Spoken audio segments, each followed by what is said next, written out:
Welcome to Pennsylvania in Focus. I'm Cole McNeely. Joining me today is the Center Square's Pennsylvania editor, Kristen Smith. Kristen, this week you wrote a story on how and where Pennsylvania ranks in the nation when it comes to spending on veteran services. And newsflash, it's not very high. No, we are 42 out of 50, according to rankings that were compiled by federal data and published by Leafwell, which is a company based in Texas that helps people get their medical marijuana cards. So they measured things like nursing home availability, disability compensation, veterans medical care, employment rates, vocational programs, a lot of things that veterans would need to live a nice, comfortable life in your state, especially after retiring from the service. So Pennsylvania is in the bottom 10. And they spend roughly 35% below the national average on these categories.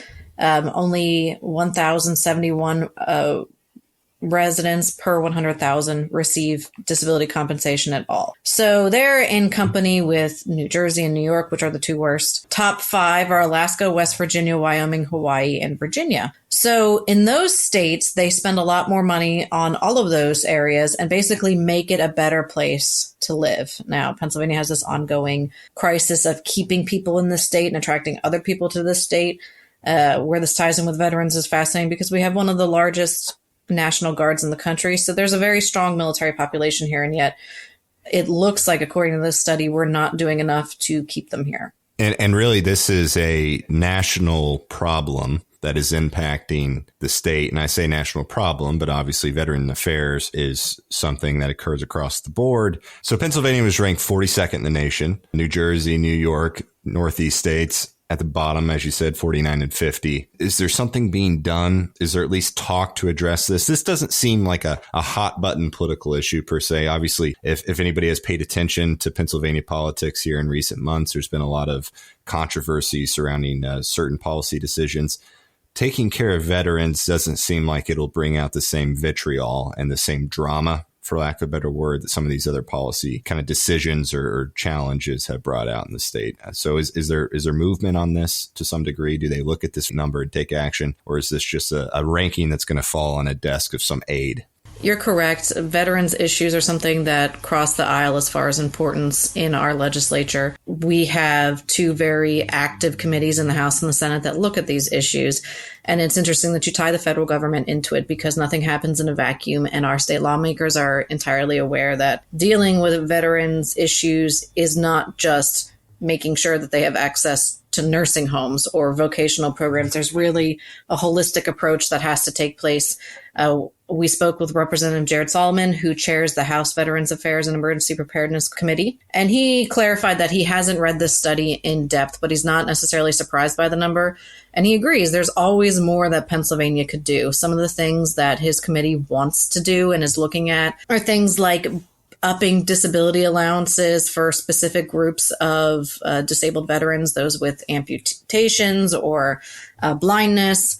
There's housing conditions that need to be improved for veterans, expanding tax credits to make home ownership more affordable for veterans. There's a lot of things that the state wants to continue to do to help them. But it's not, that's not just one policy will fix everything. It's not just, we need to increase access to medical care and then everything else will be fine. However, medical care is a big piece of this. This study found that 1 in 3 veterans reports having at least one mental health disorder. So, veteran mental health is a huge issue across the board, across the nation. So our state and House are really committed to finding a way to make this a better place for veterans to live. Representative Solomon said that he thinks we need to do better. He said, we are about rowing in the same direction when it comes to veterans. We need to make sure to check any type of discussion about politics at the door and serve our vets. So this is something that we can expect reasonable movement on without much gridlock or anything like that we would see with anything else that's happening in Pennsylvania. So, Kristen, obviously this kind of ties into a lot of other challenges that Pennsylvania's facing. This isn't, again, only happening in Pennsylvania. The nursing home availability, employment rates, these are problems that are facing veterans, but these are also just in general problems that the state of Pennsylvania is facing. Yes, it is a much larger problem than just our veteran population. Let's look at nursing home availability. The Center Square has covered this in multiple different ways, but we have an imbalance between our working age population and our growing elderly population. And the state has been struggling for years, and it's really come to a head lately with how to reverse that trend so that we have enough taxpayers to support services for those over 65 in the coming years. And that includes veterans.